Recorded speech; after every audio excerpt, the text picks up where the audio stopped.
उसने कहा था का नारा लगाया था कि जी अब आएगा इमरान, बनेगा नया पाकिस्तान। इसका तर्जुमा है कि अब आएगा इमरान, मारेगा गरीबों की गांड, जाते हुए कहेगा लौड़े पे चढ़े पाकिस्तान। और अब हैंडसम सरकार आवाम को रिलीफ देने पर मजबूर दिखाई दे रही है। वो हुकूमत, वो तब्दीली सरकार, वो वालिय नाम निहाद रियासत मदीना जो महंगाई का नज़ला अगले पिछलों पर गिराते नहीं थकते थे। रियासत मदीना जो दूसरों को घबराने का मौका तक नहीं देना चाहते। अवाम से घबराने का हक उन्होंने पहली तकरीर के बाद ही छीन लिया था। अब घबराए घबराए पूरे मुल्क में घूम रहे हैं। उनकी घबराहट इतनी बढ़ गई है कि वो जिन्हें चोर नहीं डाकू कहा करते थे, गुजरात के चौधरियों को डाकू कहा करते थे। हैंडसम की हालत तो यह थी कि आईएमएफ से जो प्रोग्राम लेकर के आए हैं, चाहे वो कितना ही अवाम दुश्मन, मुल्क दुश्मन, जमहूर दुश्मन क्यों ना हो, हंटर कोड़ा लेकर के अवाम पर उसको नाफिज किया। अवाम चीखती रही, चिल्लाती रही और हर थोड़े दिन बाद महंगाई में बढ़ोतरी के फौरन बाद इन्होंने कहा कि आपने घबराना नहीं है। और अब हैंडसम सरकार अवाम को रिलीफ देने पर मजबूर दिखाई दे रही है।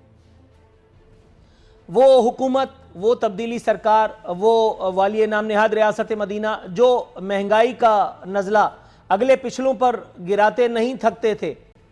पेट्रोलियम मसनूआत की आलमी मंडी में कीमतों से ताल्लुक जतलाते नहीं थकते थे। आज इस वक्त जब मैं आपसे गुफ्तगू का शर्फ हासिल कर रहा हूं, पेट्रोलियम मसनूआत इस वक्त भी दुनिया में उसकी जो शरह है वो बुलंदी की जानिब जा रही है। और पाकिस्तान में एक इंतहाई सरप्राइजिंग, एक इंतहाई हैरत अंगेज मूव या एक इंतहाई हैरत अंगेज ज़खायर, रेवेन्यू के ज़खायर किसने बढ़ा दिए भाई? कौन इस पे पैर रख के बैठा हुआ था? इस बात पर रावी को मौत पड़ गई है, वो कुछ कहने से कासिर है। तुम भोसड़ी वाले। रियासत मदीना जो दूसरों को घबराने का मौका तक नहीं देना चाहते। अवाम से घबराने का हक उन्होंने पहली तकरीर के बाद ही छीन लिया था। अब घबराए घबराए पूरे मुल्क में घूम रहे हैं। उनकी घबराहट इतनी बढ़ गई है कि वो जिन्हें चोर नहीं डाकू कहा करते थे, गुजरात के चौधरियों को डाकू कहा करते थे।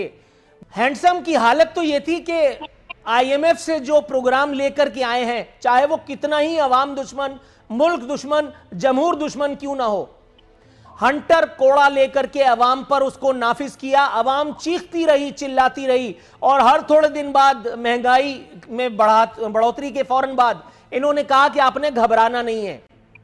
अवाम कहती रही कि पेट्रोल डीजल की प्राइसेस हमारे बर्दाश्त से बाहर हो गई हैं। मौसू फरमाते रहे कि आपने घबराना नहीं है। अवाम बताती रही कि अब फला फला अशियाए सर्फ हमारे दस्तरस से बाहर हो गई हैं। मौसू फरमाते रहे हमने घबराना नहीं है। जब बताया गया कि बिजली की कीमतें भी अब बर्दाश्त से बाहर हो गई हैं, तब भी उनका जवाब यही था कि घबराना नहीं है। और अब अचानक इतने घबरा गए कि एक ही झटके में 10 रुपए कीमत कम कर दी। हालांकि यह भी पब्लिसिटी स्टंट के सिवा कुछ नहीं, क्योंकि 13 रुपए बढ़ा करके अगर आपने 10 रुपए घटा दिए तो भी कोई तीर नहीं मारा। मैडम, हैंडसम इतने घबराए हुए क्यों हैं? नूरुल आरिफीन, अब तो खुश हो जाएं। देखें, अब महंगाई का जो रोना था, हमने इतना रोया है और वाकई महंगाई तो हुई है, लेकिन अब जहाँ थोड़ी बहुत गुंजाइश निकलती है और 10 रुपए कम किया गया है पेट्रोल है, तो उसमें थोड़ा सा इसको मेरे ख्याल में एक गुड स्पिरिट में ले लेना चाहिए। गुड स्पिरिट में आपने 3 रुपए तो फिर भी वसूल कर लिए ना। 13 रुपए बढ़ा के 10 रुपए कम कर दिए, तो आप आवाम को बेवकूफ बना रहे हैं। मैं आवाम थोड़ी हूँ। नहीं, ऐसी कोई बात नहीं है। देखें, जहां गुंजाइश होती है वहां पे कोशिश करते हैं हम लोग कि आवाम को रिलीफ दिया जाए। लेकिन आपको पता है, ये जो आईएमएफ का शिकंजा है, ये तो हमारे गले में तौक पुराने दवार का पड़ा हुआ है। ये विरासत में हमें मिला है और जितनी भी हमने कोशिश की इसको तोड़ने की, हम इसको नहीं तोड़ सके।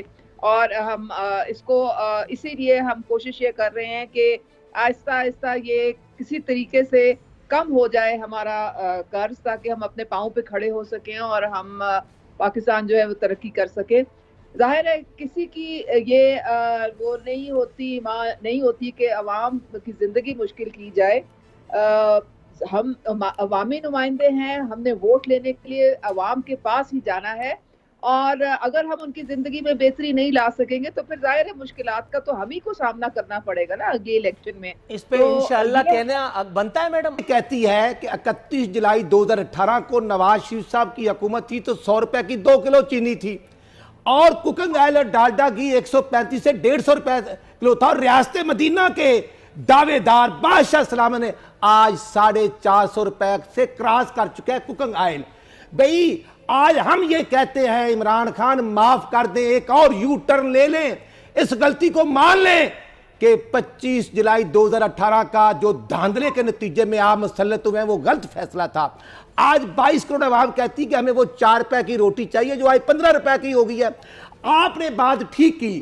15 दिन पहले जब 15 तारीख को सारा दिन रात 12 बजे तक चलता रहा कि बादशाह सलामत ने एक्शन ले लिया है, 12 रुपए समरी ओगरा ने भेजी है, तेल की कीमत नहीं बढ़ेगी, तो 12:01 पर 13 रुपए कीमत बढ़ जाती है और इससे बड़ा अफसोस किया है। कंपनी की मशहूरी करते हैं और अब कम से कम मैं तो ये शर्म महसूस करता हूं, हुक्मरानों को तो शर्म भी नहीं आ रही कि ये पॉलिटिकल लोग कैसे। देखें नूरुल आरिफीन, एक तो ये बैरिस्टर साहब जो कह रहे थे कि जी नाजायज हुकूमत है, तो फिर मेरे ख्याल में सिंध की भी नाजायज हुकूमत है क्योंकि ये भी फिर इनकी पार्टी सिंध में हुकूमत कर रही है, तो फिर दोनों तरफ एक ही तरह का मामला होता है ना।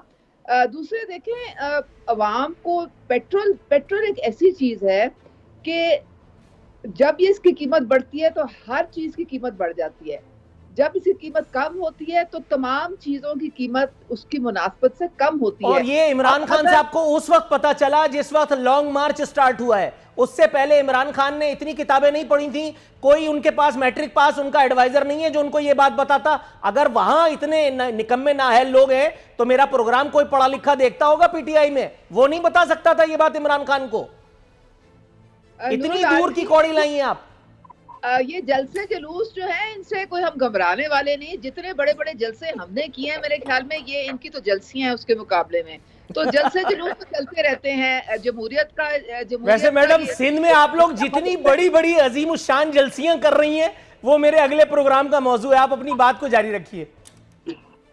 तो ये आप देखेंगे कि ये जो 10 रुपए कीमत अब कम हुई है, ये इसका असर तमाम बाकी जो जिंदगी की जरूरतें अशिया हैं उन पे भी पड़ेगा। इससे ट्रांसपोर्ट की कीमत भी कम होगी, आपके जो खाने पीने की कीमतें भी कम होंगी। तो अगर ये 10 रुपए मेंटेन हम ना कर सके फिर आप हमें पकड़ लें कि ये आपका एक गिमिक है, लेकिन आप देखेंगे कि ये अब कीमत जो है ये इसी तरह से इसको बरकरार रखा जाएगा। सवाल मेरा वही अनआंसर्ड है मैडम, सवाल मेरा अनआंसर्ड है। इमरान खान की काबीना में कोई इतना पढ़ा लिखा आदमी नहीं था जो उनको ये बताता कि हुजूर जब पेट्रोलियम प्राइसेस बढ़ती हैं तो गरीब का जीना मुश्किल होता है। कंटेनर पे खड़े होकर के तो बड़ी लाल गुलाबी बातें करते थे हैंडसम, वजीर आजम बनने के बाद उनके पास कोई इतना पढ़ा लिखा एडवाइजर नहीं है जो बुनियादी बात उनको बताता। जो मेरा सवाल है जिसका जवाब आप देना नहीं चाह रही। देखिए हम पूरी कोशिश कर रहे हैं कि टैक्स बेस हमारी वो बढ़े। आपको पता है कि 22 करोड़ की आबादी में टोटल 18 लाख हमारे टैक्स। मैडम ये मेरे सवाल का जवाब नहीं है अनफॉर्चुनेटली। मेरा सवाल आपका नाम पूछना था, आप मुझे शनाख्ती कार्ड नंबर पे टहला रही हैं, मैं नहीं सुनूंगा। नूरुल आरिफीन नाम है मेरा और प्रोग्राम का नाम है मेरी जंग, 7 बजे वाला स्लॉट है, टाइम थोड़ा गड़बड़ा रही हैं आप।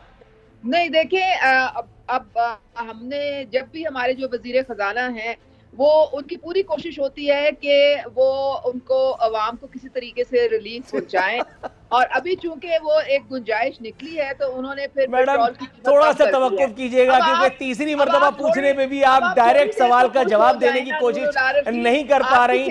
मेरा सवाल ये था कि इमरान खान की 52 रुकनी काबीना में कोई मैट्रिक पास एडवाइजर मौजूद था जो उनको ये बात बताता कि हुजूर ये जो आप अवाम दुश्मनी किए चले जा रहे हैं IMF से पूछ करके इसका नतीजा, इसका खुमियाजा एक आम आदमी भुगतता है।